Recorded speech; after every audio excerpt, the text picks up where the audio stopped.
So, this week I did my survey for my target audience, my second survey, and completed and analysed my focus group. I also completed all the previous unit research so that I'm currently completely up to date.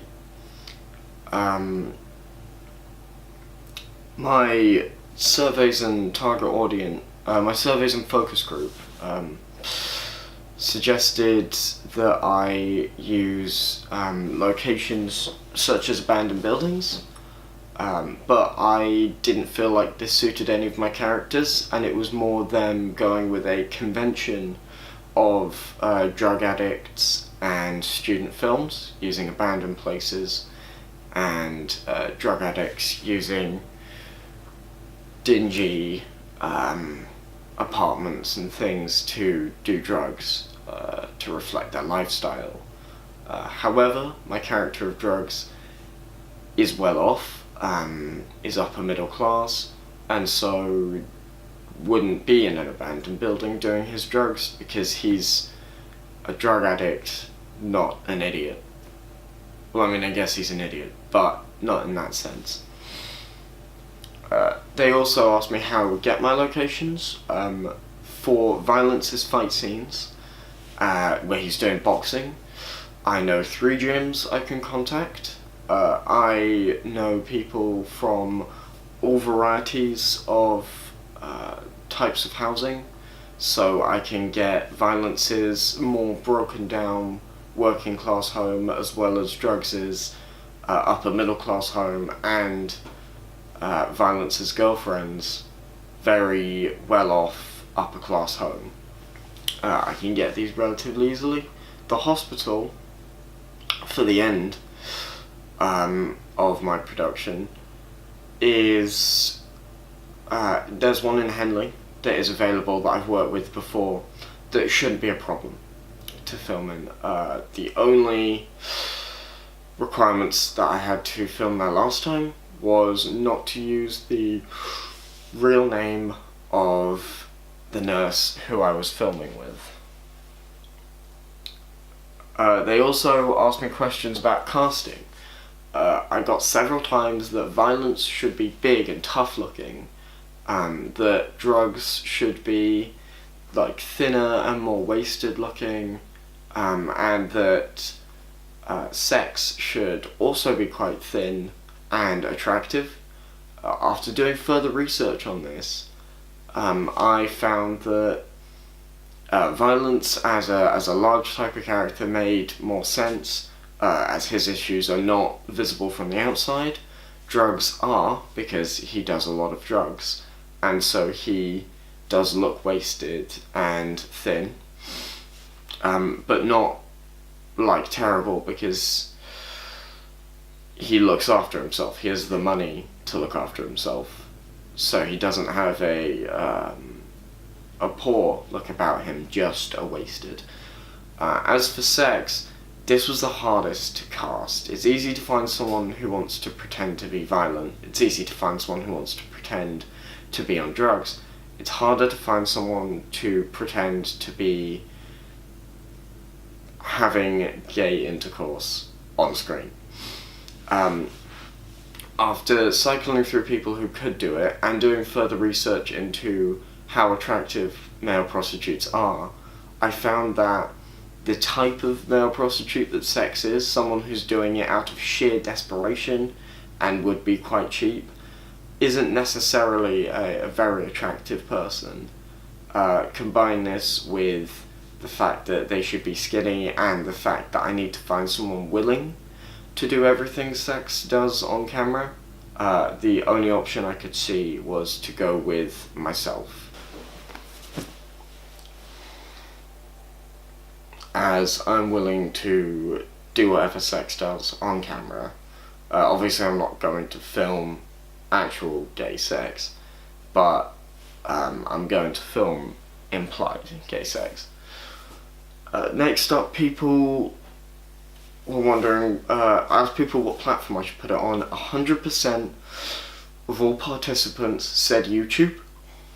After looking up the statistics on how many males aged 18 to 24, because they don't have the statistics for 25, are on YouTube, who use YouTube, the numbers were staggering, so it's not like I'm not going to find my target audience there. On top of that, YouTube is highly accessible and has few restrictions on myself and what I would like to film. Twitter and Facebook were also suggested, and I am going with both after looking at the same number research again,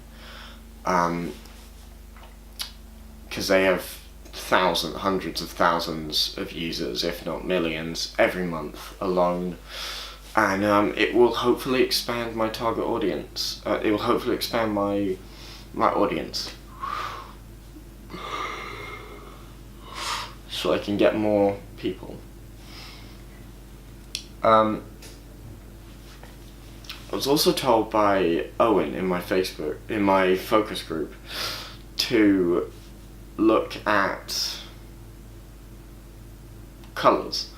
Give each character a unique colour and then play around with that. I thought that was genius. I appreciate that so much, and I'm going to incorporate that into my production 100%. Each character will have their own unique colour.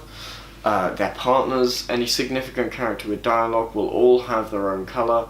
I enjoy that kind of heightened reality stuff, where it's a little bit surreal. So I'd be interested in seeing that. The one I'm particularly excited for is Drugs. Drugs will have, at first, bright colours when he's on drugs, and dull colours when he's off them. But then once he starts to cut back on drugs, he'll have dull colours when he's on drugs and bright colours when he's off them, to show they're changing his character. So I'm very appreciative and thankful for that piece of advice, and I'm 100% going to use that. They also brought up symbolism a fair bit, how the ending reflects how far the characters have come in their journey, and I'm definitely going to use this. When one character... so when Violence goes to the hospital and leaves his job, he quits it there, it's to show how he's finally in control of his life.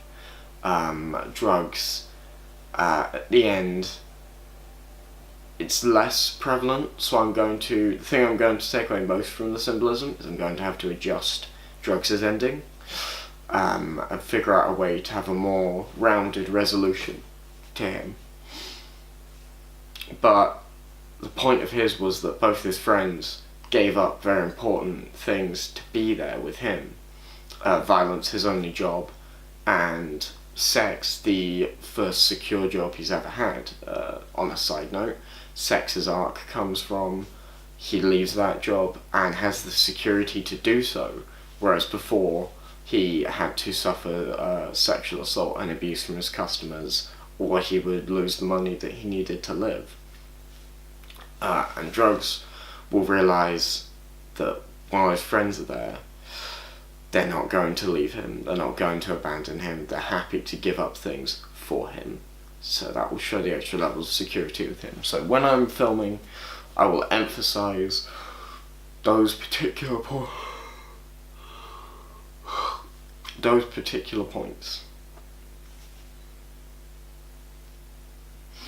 I was also toying around with the idea of actually naming the characters Sex, Drugs and Violence in their own universe, but I'm not going to go with that. However, for the duration of everything apart from filming, they're going to be referred to as Sex, Drugs and Violence, as that's far more distinct than John, Steve and Austin.